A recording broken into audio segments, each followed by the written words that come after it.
Our factory builds fully finished product. So I'm shipping down the road a 65 foot long by 16 foot wide by 13 foot tall giant cube that's going to stack like a Lego. And that thing has windows, doors, siding, potentially the inside is 100% done. Flooring, paint, all the inspections are done.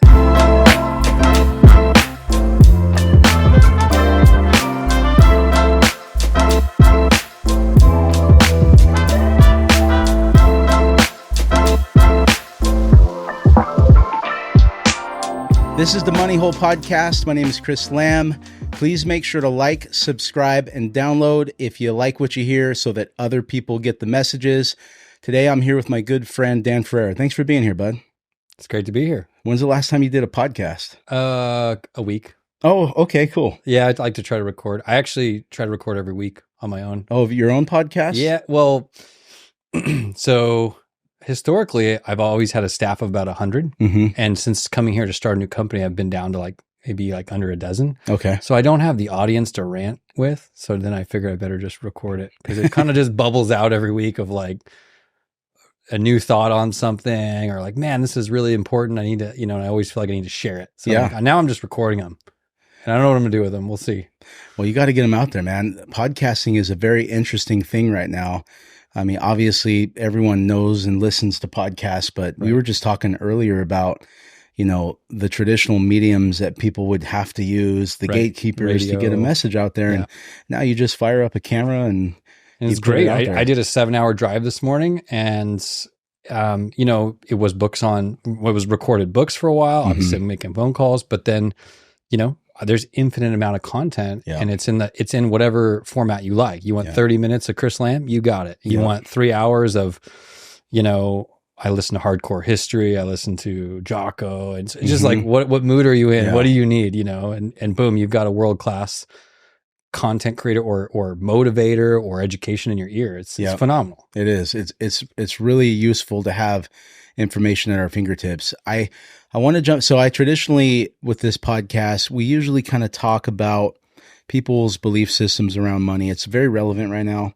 But I'm a mortgage broker. And so one of the reasons I wanted to have you here is because of the issues with housing right now. Right. You and I met a while back. You used to live down the street from me, and, your company, US Offsite and Homestead ADU. I think companies like yours and some of the other emerging housing solutions out there are really going to be interesting for people to watch because we're all looking at this housing market right now. We're all wondering, how's this going to get fixed? How are we going to see affordability come back? We've got rising costs. Right. We've got very limited inventory.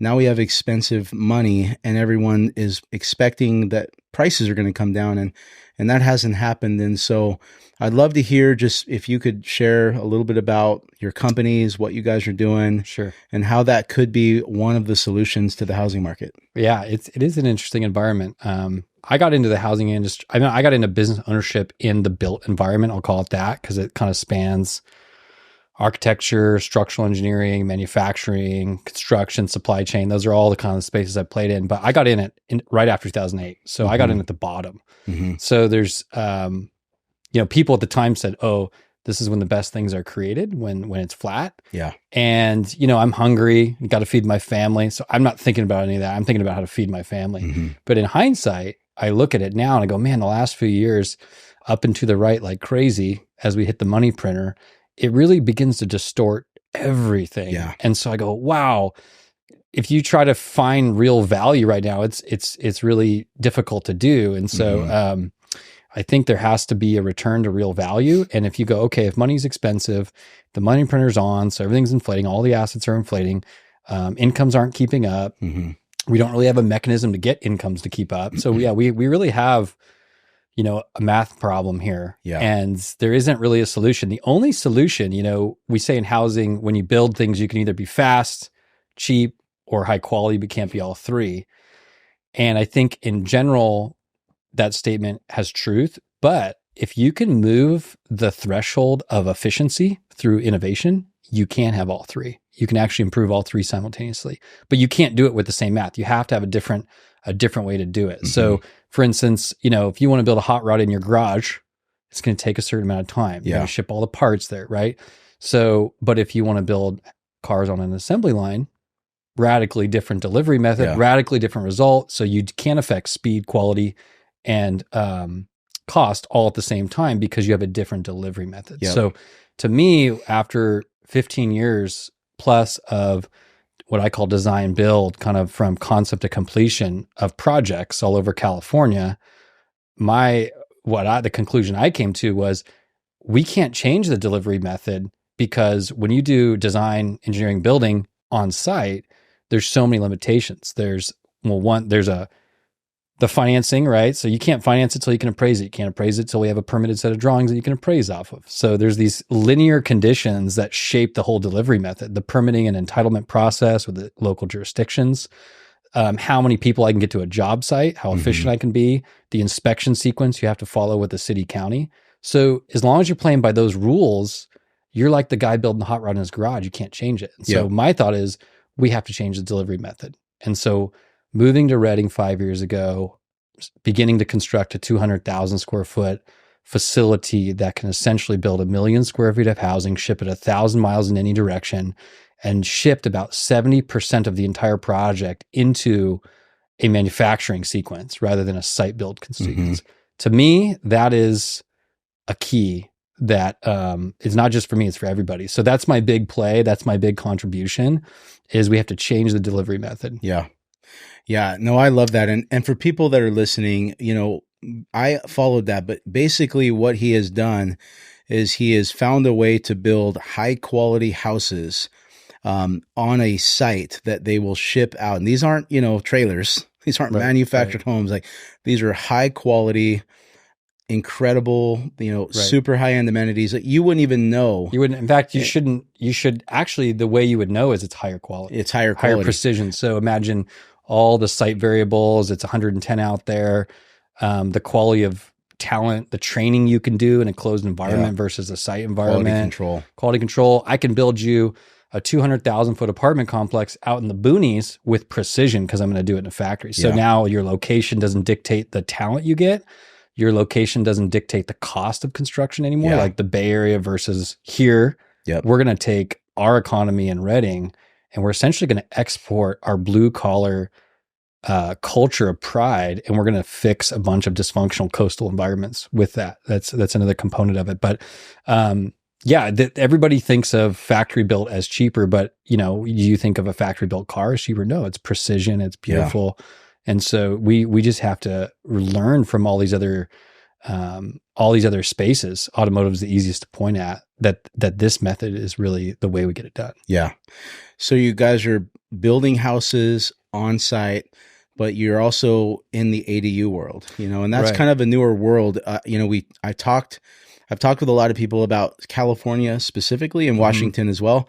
Here in California, we've got Senate Bill 9, which allows someone that buys a primary residence to build up to 2 ADUs, depending on the lot. And one of the ADUs can be 2 units. Right. And, in a lot of the bigger cities like Sacramento, the Bay Area, I mean, they're putting these houses on very small lots or making them vertical oftentimes. Yep. And I've seen them. They're really nice. I mean, they're small houses. And so tell me a little bit about the ADU and what you know about the future of California, because it seems like a lot of their emphasis from a legislative level is trying to push people in that direction. Yeah. So inside the factory environment, what we can do is we can build anything up to 5 stories. So our limits aren't on the use of the building. They're more on, hey, stick-built construction with wood can only go 5 stories. Seismically in California, that's really a limit, hard limit. So any building up to 5 stories, any building that has, and there's other design criteria, but we don't have to do a standalone unit. It can be 20 units together, 50 units together, 2, 1.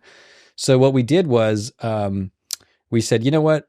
If you want to build 20 units, we can design, permit that, and build that in the factory. That's easy. But if you want to build 1, we really can't offer an efficient experience if each one-off is getting designed, engineered, and built individually. So we came out with a standard line of them. It's just, hey, if you choose these, here's the price, boom, it'll be on your lot in 4 months. Yeah. Which is great. All we have to do is make sure it fits.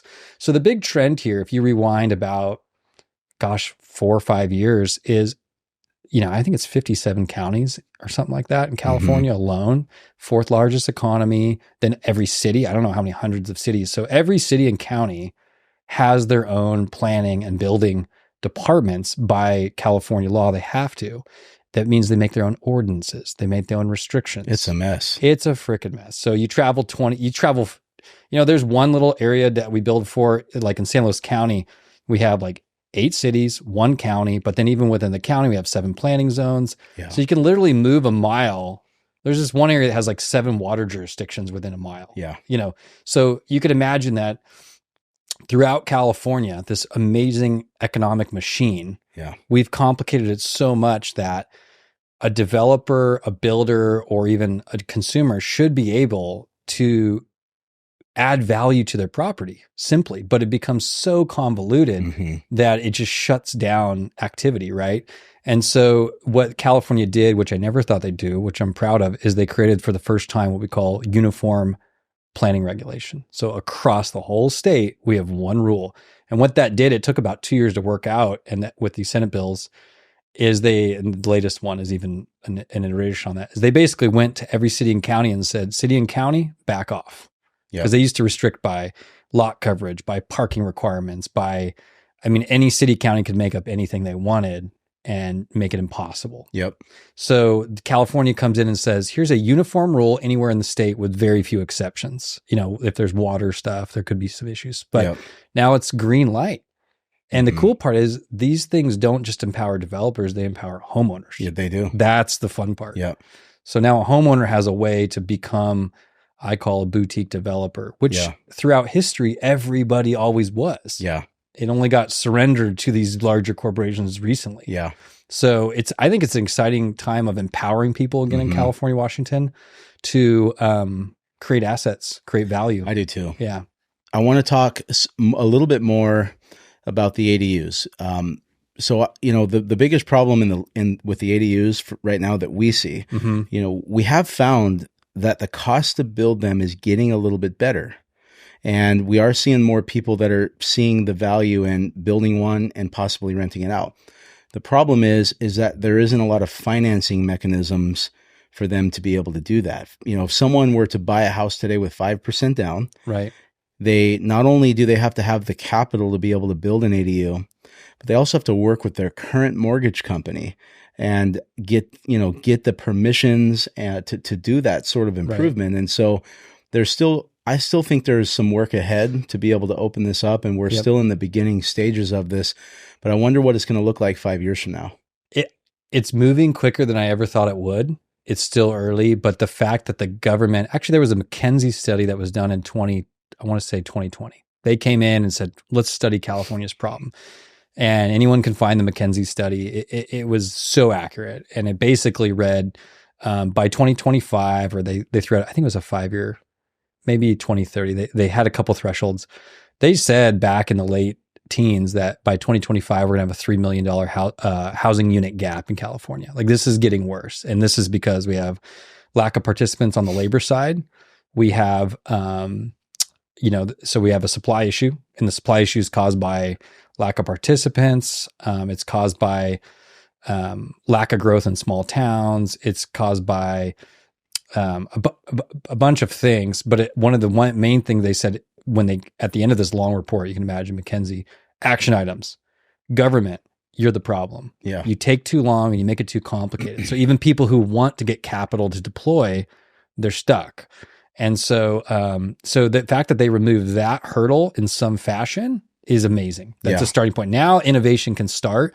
And I think the next piece we have to see is a lending shift. And you know better than anybody, like in my opinion, the whole lending market is based off of the secondary market.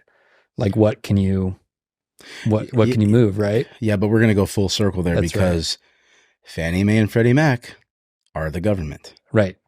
So so they're still in the way, right? In some way, they're still in the way. I mean, when Fannie Mae and Freddie Mac were taken back in conservatorship, in fact, a lot of the people in my industry were represented by a few different groups, but the Mortgage Bankers Association is probably the most prominent one. Uh-huh. And, there's a lot of them pushing to try to take Fannie and Freddie back and privatize them because they've made billions of dollars over the last, they can't blame Wall Street this time. if Right. something goes sideways. So yeah, the lending world is a very, it's no different than, any other problem with the government with housing. It's just trying to get the needle to move there and get people to come up with smart ideas on how to, protect our financial system, but also create solutions to address housing. I don't see them doing that. I think if I was a lender and I had a private portfolio, I wouldn't be loaning on ADUs because you're in a second position.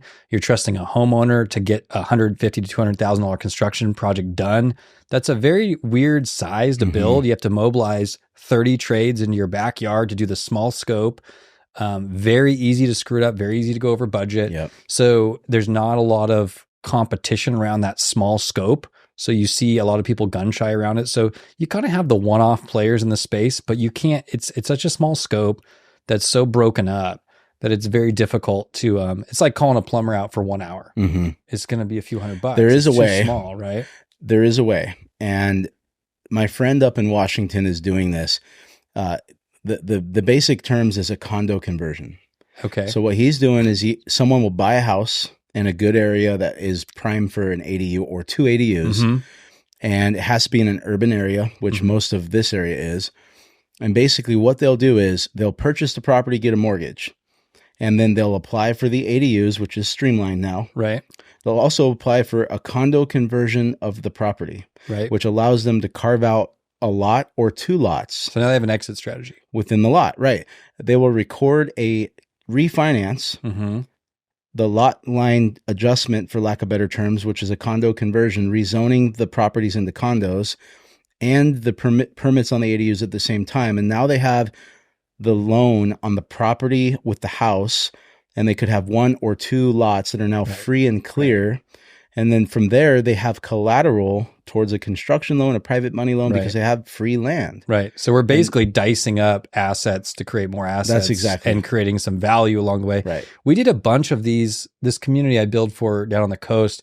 For some reason, when they laid out the town, there was these, like maybe 80-foot wide, but like 300-foot deep lots. Like, I don't know why. These super deep lots. So one by one, this beach community, they all turn into PUDs. And they would be 3-4 lot little condo things with a little shared driveway. And so the whole town converted to it eventually. Yeah. And so, there's some rules around creating minor subdivisions and PUDs. And so the average homeowner, that's a little over their head as far as a development path.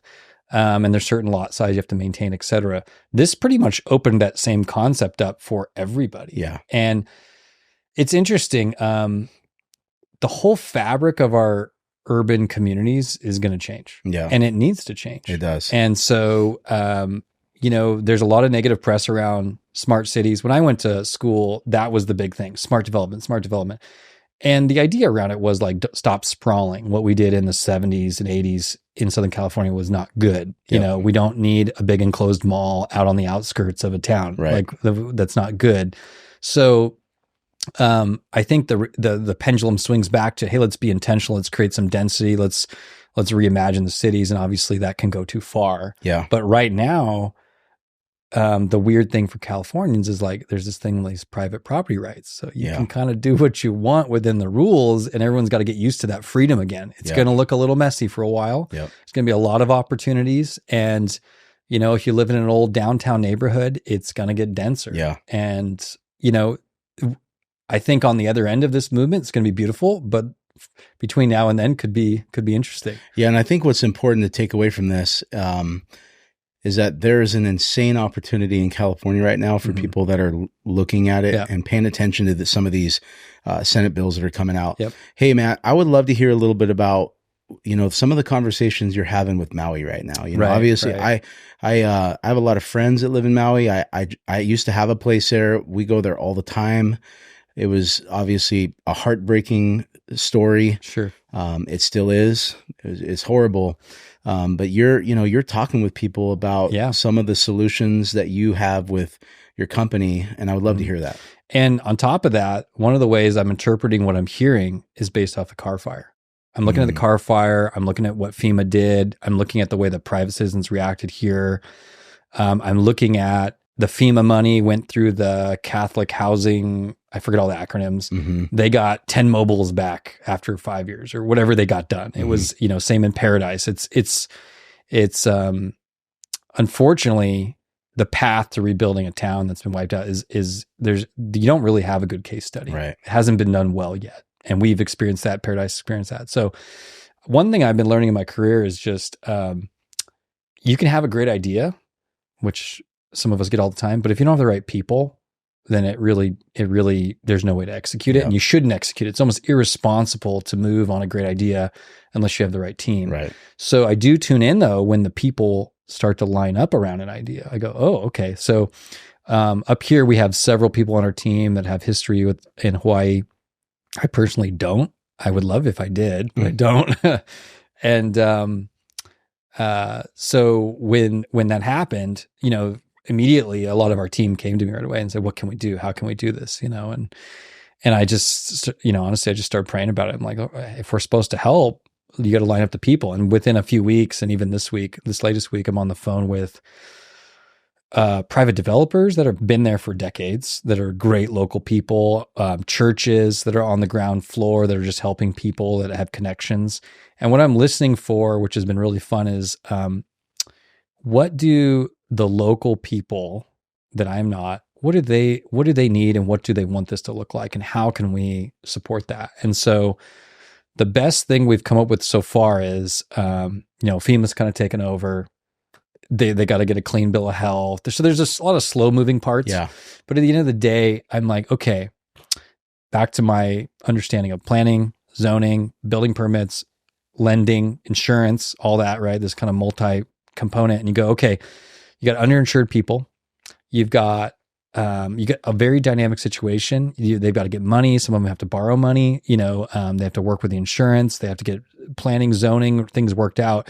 So again, I come back to, they have a uniform planning rules around ADUs. It's different than California, but they have them. Yep. And they also call it an ohana, like a family house. Yeah. Ohana is like an ADU in Hawaii. Yeah. Yeah. So I guess like I was reading their planning code with a friend the other day, and there's both. They actually allow for both. There's a ADU, which is allowed to be used publicly or to non-family, and ohana has to be used just for family. I didn't realize how much multi-generational living there was. Oh yeah. It's like it's like that's the norm. So our idea is we've been working on a disaster relief product that is the same as our volumetric solution, where we see normally our factory, let me back up. Our factory builds fully finished product. So I'm shipping down the road a 65-foot long by 16-foot wide by 13-foot tall giant cube that's going to stack like a Lego. And that thing has windows, doors, siding, potentially the inside is 100% done. Flooring, paint, all the inspections are done. So that's what we do domestically here on in the mainland. To get it over there, that ain't going to work. Everything's got to go over by ship. Yep. So we basically reinterpreted it and said, we can flat box this thing and we can ship 4 300 square foot houses in a C train, and it will go up in 1 week, 2 guys, battery powered tools only. And basically they can build an off-grid ADU in 1 week that is real property. So this is where I get excited. There's all these silly ideas out there of transitional housing things, but if it's not real property and it doesn't actually go on your balance sheet, right, you've just expensed. It really hasn't created longevity, wealth creation, lendability, all the essentials, right? Yep. So everybody can park a trailer on the land if they want. Good, that's fine, but you're not creating real assets, real property. So ours is real property, lendable, appraisable, but it's still rapidly deploys. Quality. High quality. And so we're reinterpreting a couple of designs from Hawaiian feedback to say, one of their concerns is that they're going to lose their cultural identity. I'm like, okay, well, what does a 300 square foot house feel like to that family? So we're kind of circulating some design documents right now to make sure that if we do end up shipping 100 over, that it looks and feels like what they would need it to be. I mean, every community you can drive around and see like HUD housing from the 60s, apartment complexes, and the projects in the major urbans. And you're like, let's not repeat that. Let's try to do something that actually fits the community, Yeah. And the problem in Hawaii is, you talk about affordability here. I mean, it's just, brutal, it's really hard. Yeah. It's a lot of the Hawaiians have been pushed, to almost like, I hate to say it, but the outskirts of town, and Sure. they can get free housing through Hawaiian housing if they have some blood, but it's not, it's definitely not on the beach. Right. It's kind of in a different area. And then even just the locals, the people that are serving you food at restaurants, those people, it's really difficult for them to find housing over there. So that'll be interesting. Yeah. I'll be watching to see how that works out for you. I think in this whole theme of like, we want to empower local people to build their communities into the next phase, whatever that is, in a way that is beneficial for them. Yep. The last thing we want is someone else making decisions. Mm-hmm. Some corporation, BlackRock, rolling up housing. Like, we want local people to build wealth for generations and build communities that reflect them. And I think Maui is like a very acute example of that. And I'm really rooting for it to Me too. come out the other side. Yeah, I would love to see how that works out. We're going to close here in a second, but you mentioned BlackRock. I don't know how much you know about BlackRock, but I put this video out the other day about this kid who, built up a portfolio of $9.4 billion in real estate by house hacking. Okay. And it's just a cool story. Okay. And there was a lot of comments on there, and I understand where people are coming from, but one of them was, you're the problem with housing. Because of you investors trying to be greedy. And usually that's coming from someone who's rented, who probably hasn't even tried to buy a house. Right. Sure. But what I responded to him was, it's like, you should Google BlackRock.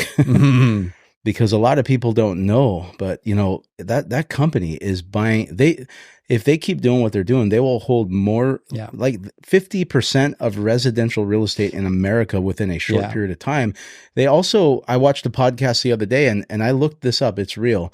They're not going to fall into monopolization because of how they're doing it. Right. But they're one of the biggest shareholders of the S&P 500, Vanguard. Yep. The biggest index funds in the world, they have the biggest shares of. If you were to add it all up, they're stronger than every nation in America financially, other than America, I think China, and maybe India. This is probably like another 2-hour podcast, but I will say this. I feel like the world is in a crisis right now of control and aggregation, which BlackRock's a great example of that, versus decentralized organic growth, I'll call it.